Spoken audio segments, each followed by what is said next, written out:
इतनी शदीद गर्मी में बहुत ही मज़ा ठंडा ठंडा मीठा बनाएं, खुद भी इंजॉय कीजिए और मेहमानों को भी इंजॉय करवाएं और हर तरफ से दाद और तारीफ पाएं इंशाल्लाह ताला। इस रेसिपी में टोटल 2 किलो दूध इस्तेमाल हुआ था। 1.5 किलो मैंने बॉयल होने के लिए रख दिया था, उसमें 1.5 कप चीनी डाली थी।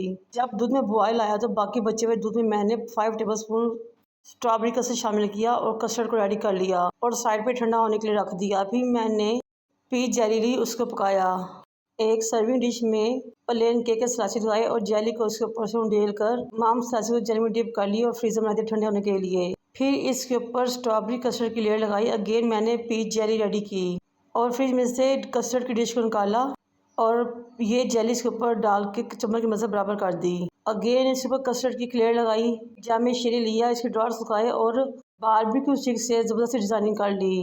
फिर मैंने डेजिकेटेड कोकोनट से गार्निशिंग की और सर्विंग के लिए हमारी बहुत ज़बरदस्ती स्वीट डिश रेडी हो चुकी है।